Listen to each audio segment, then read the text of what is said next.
새벽 4시입니다. 서울 외곽고시원 복도 끝 3평짜리 방에 누워 있습니다. 형광등 불빛 아래서 휴대폰만 들여다보고 있어요. 일용직 앱에 알림이 뜨길 기다리는 중입니다. 2년 전만 해도 제 손에는 수백억 원짜리 계약서가 들려 있었습니다. 협력업체 대표들이 고개를 숙이며 제 도장을 기다렸죠. 지금은 복도에서 스쳐 지나가는 20대 청년이 저를 아저씨라고 부릅니다. 대꾸할 말이 없어서 고개만 끄덕였습니다. 싱크대 앞에 서서 컵라면 물을 받는데 거울에 비친 제 얼굴이 낯설었습니다. 이제 어디서부터 잘못됐는지 말해보려 합니다. 저는 35년을 대기업 구매팀에서 일했습니다. 26살에 말단 사원으로 입사해서 61살에 팀장으로 정년퇴직했어요. 단 한 번도 인사경고를 받은 적이 없었습니다. 지각도 없었고 병가도 손에 꼽을 정도였죠. 제 일은 숫자를 다루는 일이었습니다. 협력업체 단가 협상, 납품계약서 검토, 원자재 품질 검수까지. 하루에도 수십 장씩 계약서를 들여다봤고 소수점 둘째 자리까지 확인하는 게 습관이었어요. 한 글자 잘못 들어간 계약서 때문에 수억 원이 날아간 사례를 직접 봤거든요. 그래서 더 꼼꼼해졌습니다. 퇴직할 때 회사에서 2억 4천만 원을 받았습니다. 35년 동안 모아둔 예금이 1억 2천만 원 정도 있었고요. 수도권 외곽에 8억 원짜리 아파트도 있었습니다. 대출은 한 푼도 없었어요. 남들이 보기엔 노후 준비 잘한 사람이었죠. 아내도 그렇게 말했습니다. 우리 이 정도면 충분하다고, 이제 편하게 살자고요. 근데 퇴직하고 석 달이 지나니까 이상한 기분이 들기 시작했습니다.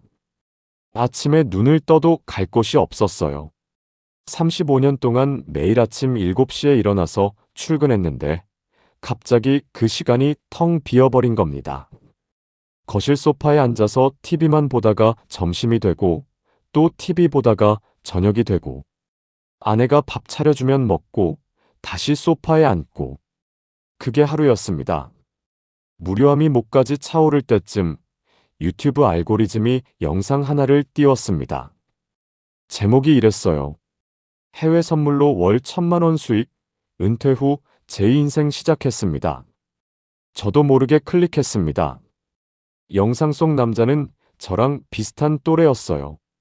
퇴직 후 해외 선물을 시작했는데 지금은 한 달에 1,000만 원씩 번다고 했습니다. 화면에는 수익 인증 캡처가 떴고 계좌 잔액이 실시간으로 올라가는 장면도 나왔어요. 영상 마지막에 무료 상담 링크가 있었습니다. 카카오톡 오픈 채팅방이었어요. 저는 그걸 눌렀습니다. 그냥 궁금해서요. 어차피 공짜니까 손해볼 것도 없다고 생각했죠. 상담원이 먼저 연락을 해왔습니다. 말투가 아주 공손했어요. 첫 마디부터 회장님이라고 부르더라고요. 저는 회장이 아니라 그냥 퇴직한 직장인이라고 했는데 그쪽에서는 계속 회장님, 사장님 하면서 높여 불렀습니다. 솔직히 기분이 나쁘지 않았어요. 퇴직하고 나서 저를 그렇게 부르는 사람이 없었거든요. 상담원은 자료를 보내줬습니다. 카카오톡으로 파일이 여러 개 왔어요. 실시간 수익 인증 캡처, 본사에서 만들었다는 엑셀 리포트, 지난 6개월간 매매 기록이 담긴 통계표, 승률이 92%라고 적혀 있었습니다. 저는 그 자료들을 하나하나 열어봤어요. 35년 동안 계약서를 검토한 사람입니다. 숫자가 조작됐는지 아닌지 정도는 구별할 수 있다고 생각했죠. 자료는 깔끔했습니다. 엑셀 수식도 맞았고 날짜별 수익률 그래프도 일관성이 있었어요. 저는 속으로 생각했습니다. 사기꾼들은 감정으로 속이지 이렇게 숫자로는 못 속인다고요. 지금 생각하면 그게 가장 큰 착각이었습니다. 상담원이 말했습니다. 회장님, 처음부터 큰돈 넣으시라는 거 아닙니다. 500만 원만 테스트로 넣어보세요. 저희 실력 직접 확인하시고 아니다 싶으면 바로 빼시면 됩니다. 저는 500만 원 정도는 괜찮다고 생각했어요. 잃어도 치명적인 금액은 아니니까요. 며칠 뒤 해외 선물 계좌를 개설했습니다. 상담원이 알려준 사이트였어요. 화면이 번듯했고 실시간 차트가 움직이고 있었습니다.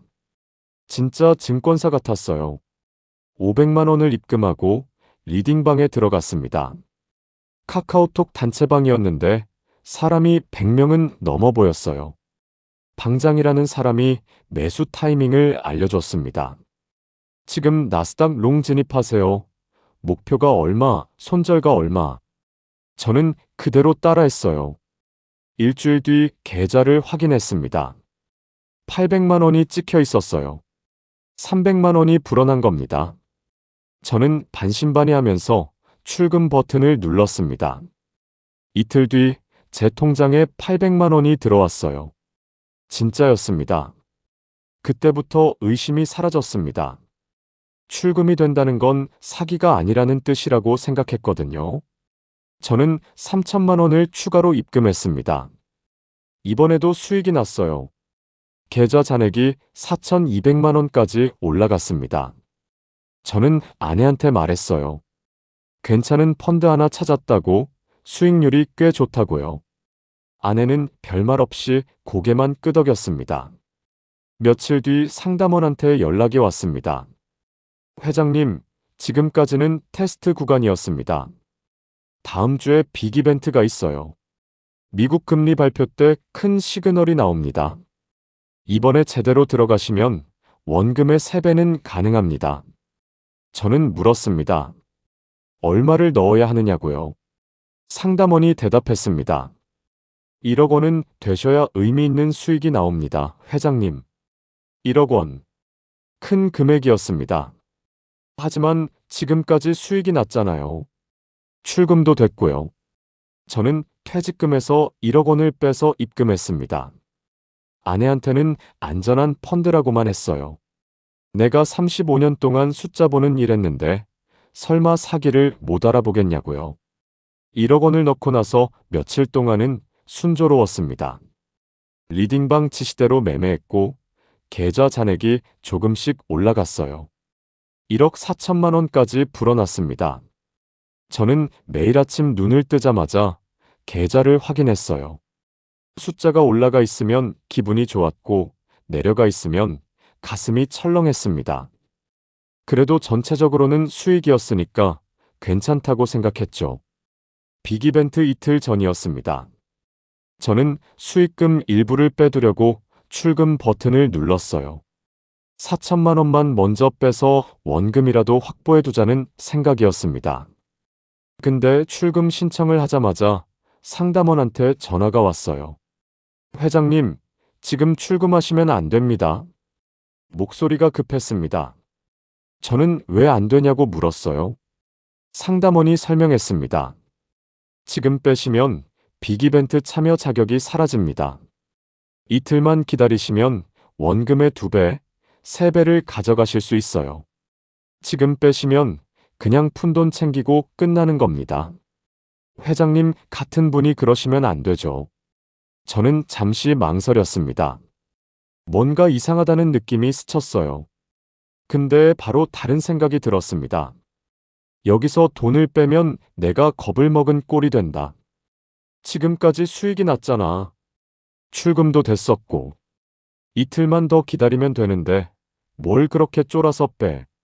저는 출금 신청을 취소했습니다. 상담원이 웃으면서 말했어요. 역시 회장님이십니다. 믿고 가시면 됩니다.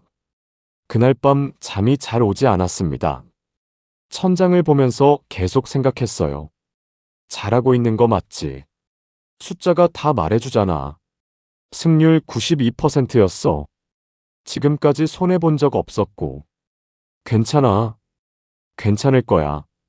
빅이벤트 전날 리딩방 분위기가 달라졌습니다. 방장이 공지를 올렸어요. 내일 새벽 3시에 미국 금리 발표가 있다. 발표 직후 큰 변동이 온다. 전원 대기하라. 저는 새벽 2시 반에 알람을 맞춰놓고 잤습니다. 알람이 울렸을 때 저는 벌떡 일어났어요. 휴대폰을 켜고 리딩방에 들어갔습니다. 사람들이 실시간으로 채팅을 치고 있었어요. 방장이 말했습니다. 나스닥 숏 진입. 저는 바로 버튼을 눌렀습니다. 처음 10분은 괜찮았어요. 차트가 아래로 내려갔거든요. 수익이 찍히기 시작했습니다. 저는 속으로 쾌재를 불렀어요. 역시 믿길 잘했다. 근데 그 다음 순간 차트가 갑자기 반대로 튀었습니다. 아래로 가던 선이 위로 솟구쳤어요. 수익이 사라지고 손실이 찍히기 시작했습니다. 리딩방이 난리가 났어요. 어떻게 된 거냐? 왜 반대로 가냐? 손절해야 하냐? 채팅이 미친 듯이 올라왔습니다. 방장이 말했습니다. 홀딩하세요. 버티면 다시 내려갑니다. 저는 버텼습니다. 손이 떨렸지만 버텼어요. 10분, 20분, 30분. 차트는 계속 올라갔습니다. 계좌 잔액이 눈앞에서 녹아내렸어요. 1억 4천이 1억이 되고 1억이 7천이 되고 7천이 5천이 됐습니다. 새벽 4시쯤 방장이 또 공지를 올렸습니다. 전원 손절. 저는 손절 버튼을 눌렀어요. 계좌 잔액이 3천만 원으로 찍혀 있었습니다. 1억 원이 넘는 돈이 2시간 만에 사라진 겁니다. 저는 휴대폰을 든 채로 한참을 멍하니 앉아 있었습니다. 화면 속 숫자가 진짜인지 아닌지 구분이 안 됐어요. 옆에서 아내가 잠꼬대를 했습니다. 저는 소리나지 않게 화장실로 가서 문을 닫았어요. 변기 뚜껑 위에 앉아서 두 손으로 얼굴을 감쌌습니다. 다음 날 아침 상담원한테 연락이 왔습니다. 목소리가 여전히 차분했어요. 회장님, 어젯밤 변동성이 너무 컸습니다. 저희도 예상 못한 장세였어요. 하지만 걱정 마세요. 이런 경우에는 추가 증거금만 넣으시면 됩니다. 물타기 하시면 평단가가 낮아져서 금방 복구됩니다. 저는 물었습니다. 얼마를 더 넣어야 하냐고요?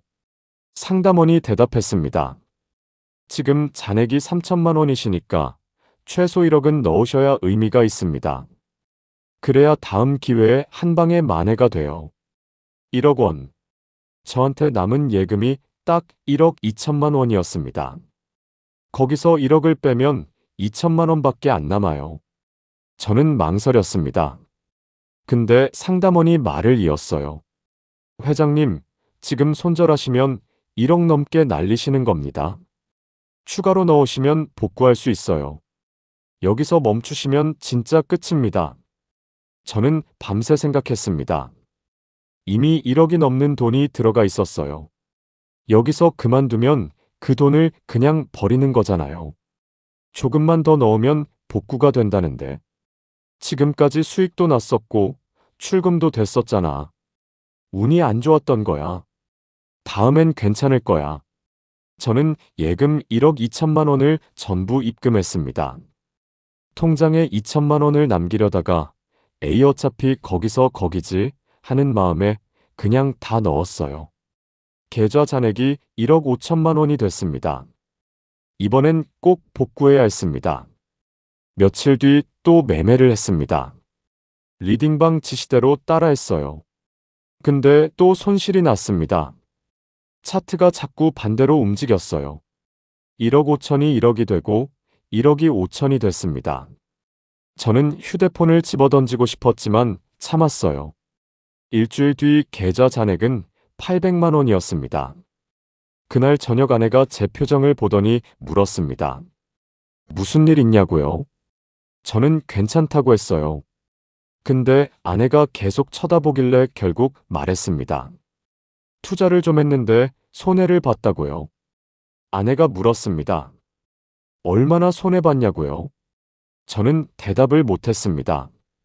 아내 얼굴이 점점 굳어졌어요. 다시 물었습니다. 도대체 얼마를 넣은 거냐고요?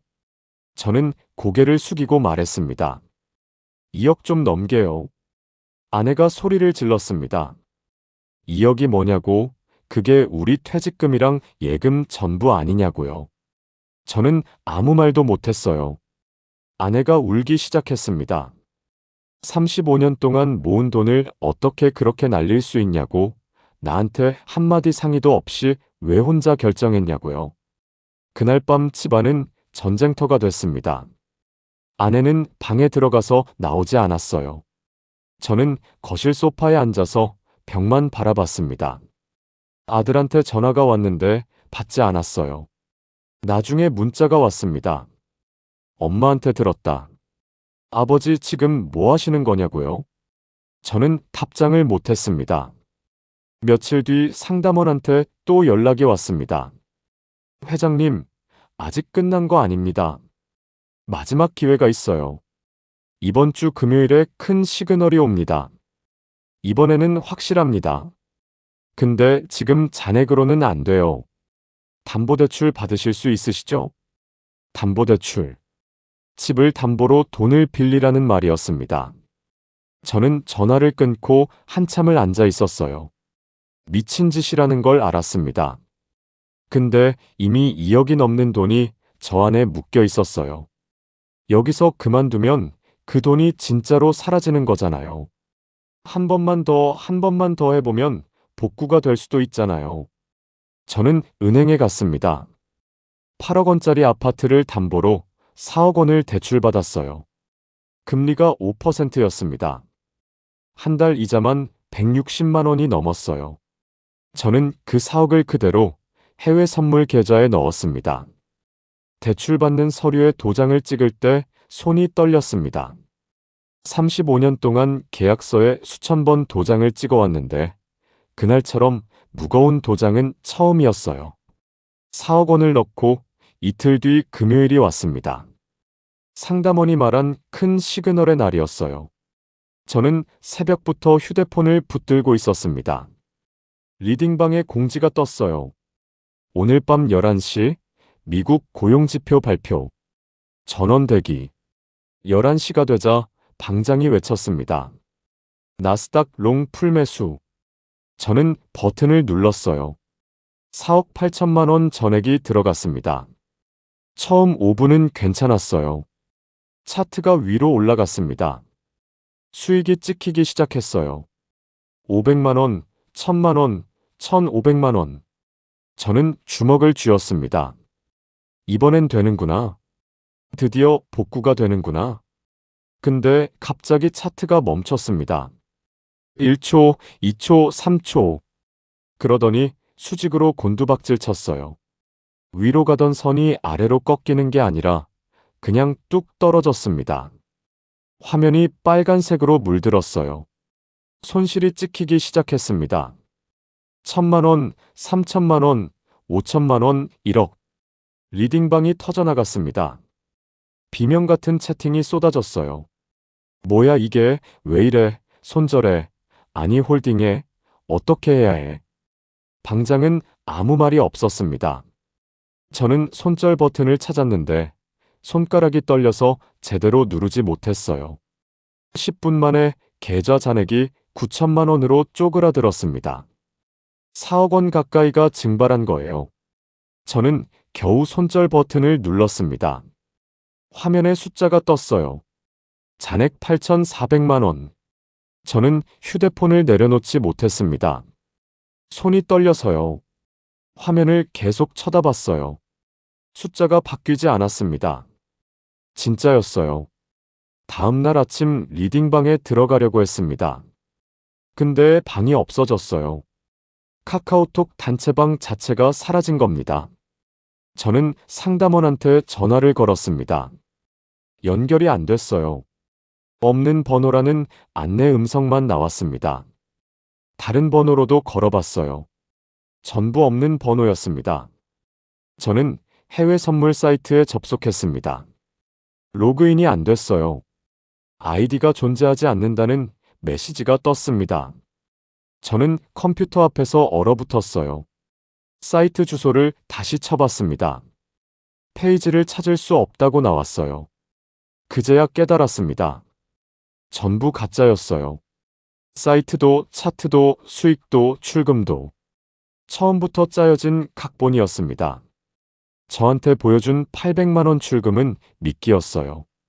그걸로 신뢰를 만들고 큰 돈을 집어삼킨 겁니다. 저는 경찰서에 갔습니다. 사이버 수사대에 신고를 했어요. 수사관이 제 얘기를 듣더니 고개를 저었습니다. 해외 서버라 추적이 어렵습니다. 이런 사건이 요즘 너무 많아요. 솔직히 말씀드리면 돈 찾기 힘듭니다. 저는 그 말을 듣고 경찰서 의자에 주저앉았습니다. 다리에 힘이 없었어요. 집에 돌아오니 아내가 짐을 싸고 있었습니다. 친정에 간다고 했어요. 저는 붙잡지 못했습니다. 할 말이 없었거든요. 아내가 현관문을 열고 나가면서 뒤도 돌아보지 않았어요. 문이 닫히는 소리가 유난히 크게 들렸습니다. 대출이자 독촉장이 날아왔습니다. 4억 원의 금리 5%, 한 달에 160만 원이 넘는 돈을 내야 했어요. 제 손에는 8천만 원밖에 없었습니다. 이자도 몇 달 못 버티는 금액이었어요. 저는 집을 내놨습니다. 8억짜리 아파트를 금매로 내놓으니 7억에 팔렸어요. 대출 4억 갚고 중개 수수료 빼고 밀린 관리비 정산하고 나니 2,800만 원이 손에 남았습니다. 일주일 뒤 우편함에 서류가 와 있었어요. 이혼 서류였습니다. 아내 도장이 이미 찍혀 있었어요. 저는 거실 바닥에 앉아서 그 종이를 한참 들여다봤습니다. 글자가 흐릿하게 보였어요. 눈물이 나는 건지 초점이 안 맞는 건지 모르겠더라고요. 지금 저는 서울 외곽고시원에서 삽니다. 월세 35만 원짜리 방이에요. 3평 남짓한 공간에 침대 하나, 책상 하나가 전부입니다. 화장실은 복도 끝에 있는 공용 화장실을 씁니다. 싱크대도 공용이에요. 컵라면 끓이려면 줄을 서야 할 때도 있습니다. 새벽 4시면 눈이 떠집니다. 알람을 맞춰놓은 것도 아닌데 저절로 깨요. 휴대폰을 켜서 일용직 앱을 확인합니다.